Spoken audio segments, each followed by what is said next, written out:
Welcome to another audit walkthrough video from SuperfastCPA. I'm Logan, and in today's video, we're going to be going over Audit Area 2. This is Section D1. This is an application topic, calculate materiality for an entity's financial statements as a whole. And we're going to be doing that the SuperfastCPA way, which is diving straight into the questions to learn the material.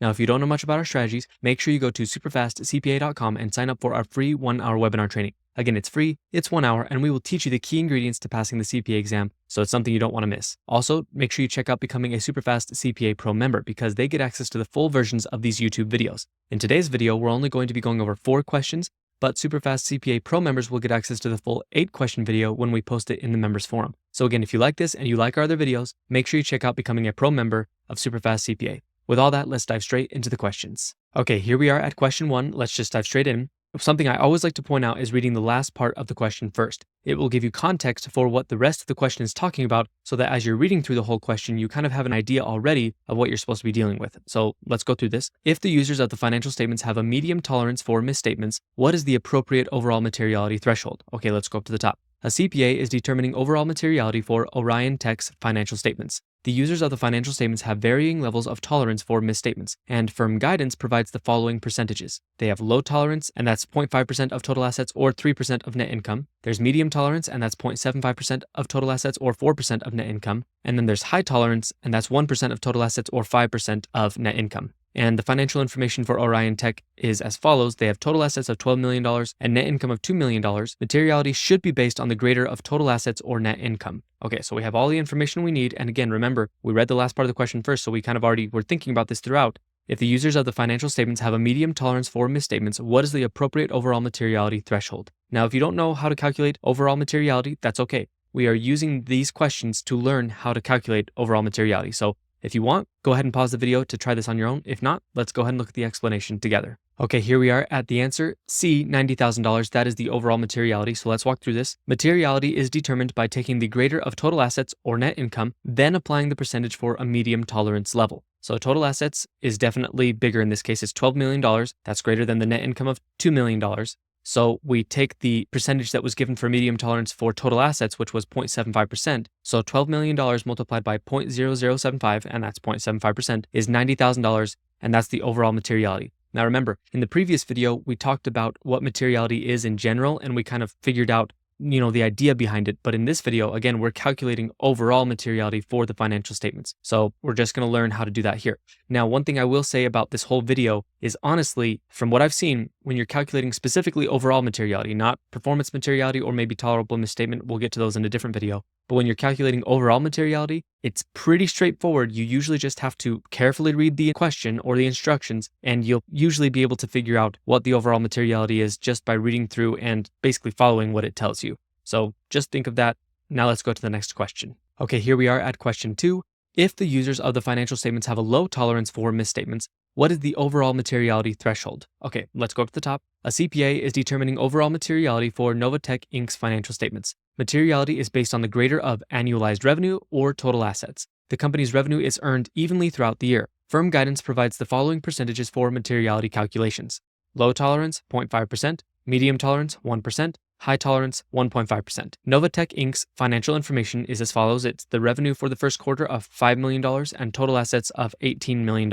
So again, with all that information, with a low tolerance, what is the overall materiality threshold? Now, we're talking about revenue from the first quarter, but then it mentions annualized revenue, so make sure you take that into account. I would recommend that you pause the video, think through this. Again, just follow what it says in here. You can easily pick out the instructions or what you need to do for this question if you just read through it. So pause the video, do the calculation, and when you're ready, come back. We'll look at it together to see if you got it. All right, here we are. The answer is A, $100,000. Let's walk through the explanation. Materiality is based on the greater of annualized revenue or total assets before applying the percentage. And again, that was stated at the very beginning of the question. Annualizing revenue, let's talk about that. Since revenue occurs evenly throughout the year, annual revenue is calculated as the $5 million, which was from the first quarter. There's 4 quarters in a year, so 5 million multiplied by 4 is $20 million of annualized revenue. So the annualized revenue compared to the total assets, the annualized revenue is definitely bigger because it's $20 million and the assets are only $18 million.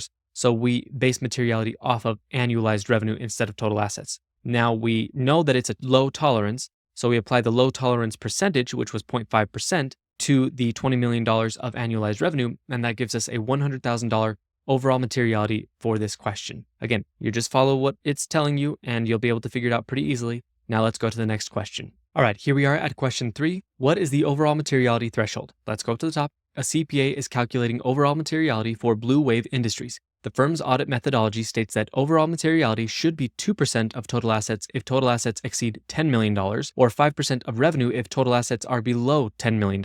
Blue Wave Industries financial information is below. Total assets, $9,500,000. Revenue, $15 million.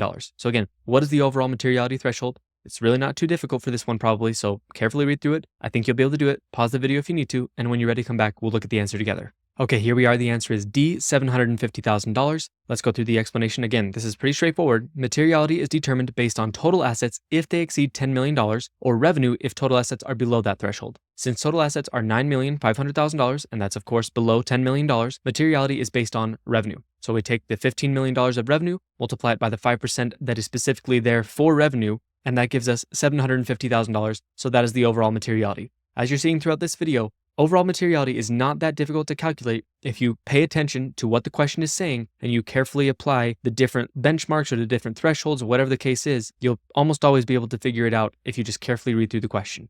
Now let's go to the next question. Okay, here we are at question 4. What is the overall materiality threshold? Let's go up to the top. A CPA is determining overall materiality for Stratus Inc. The firm's audit methodology states that materiality is based on pre-tax income if the debt-to-equity ratio is 0.8 or higher, and total assets if the debt-to-equity ratio is below 0.8. The following percentages apply. 1.5% of total assets if total assets are used, 6% of pre-tax income if pre-tax income is used.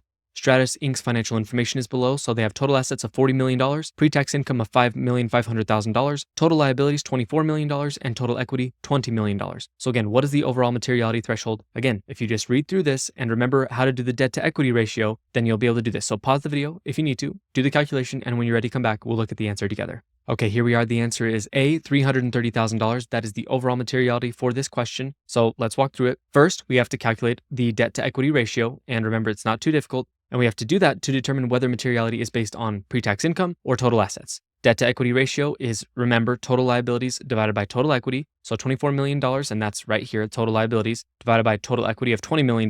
That gives us 1.2 debt-to-equity ratio. So since it's 1.2, that is definitely above 0.8. Therefore, the materiality is based on pre-tax income. Now we apply the 6% to the $5.5 million of pre-tax income. And remember, that was given in the question. $5.5 million multiplied by 6% is $330,000. That is the overall materiality. Again, we just followed the instructions and we were able to do it pretty easily. And we've gone through 4 questions. Before we do anything else, let's do one more part of the SuperfastCPA process called pillar topics. Now, the idea behind pillar topics is as you're going through the questions to learn the material, you will notice the things that keep popping up. You've seen 2 or 3 or 4 questions trying to teach you how to calculate overall materiality when there is annualized income or when there's a ratio that you need to figure out. Again, whatever the case is, you notice these things, so you take a moment and you write them out in your own words as the most important things, the pillar topics that you learned from doing the questions. And as you're doing this each day, you're going to be building your own personal repository of the most important things you need to know for the exam, again, in your own words. Now let's go ahead and look at the pillar topics for this video. Okay, here we are at the pillar topics. Let's just dive straight in. First off, let's talk about benchmark selection for materiality. That was kind of something that's throughout a lot of the questions. Materiality can be based on a financial benchmark that best represents the user's focus, such as total assets, revenue, or pre-tax income. Some methodologies require choosing the greater of 2 benchmarks before applying a percentage, and that was the case in almost all the questions we did. Annualized revenue for materiality. When using revenue as a benchmark, auditors may need to annualize partial year revenue by projecting it over the full year before determining materiality. So always pay attention to that. Make sure that you pay attention to the word annualized or annualized gross revenue or whatever the case is. And then finally, ratio-based materiality decisions. Some methodologies determine materiality based on a financial ratio, such as the current ratio or the debt-to-equity ratio. The ratio dictates what materiality is based on. So, it could have been based on total assets or pre-tax income or whatever, with different percentages applied accordingly. Now, again, the idea behind these pillar topics is to more just point out there's a whole bunch of different ways that you can calculate materiality, but these are kind of some of the general ones that you'll most likely see. So you'll most likely see some benchmarks, or you may have to annualize revenue, or you'll have to calculate a ratio, whatever the case is. Again, these are the pillar topics for this video, and with that, we've gone over what we need to go over for this YouTube version of the video. Remember, we're only going over 4 questions and the pillar topics for this video, but SuperfastCPA Pro members will get access to the full 8-question video when we post it in the members forum. So I'm about to do another 4 questions with them. So if you like this, remember that if you become a Superfast CPA Pro member, you'll get access to the full 10 question, that's what it usually is, versions of these videos, or in this case, the 8 question version. Now with all that, I hope that you liked this video. If you did like it, make sure to like it and leave a comment. I hope this was helpful, and I will see you in the next video.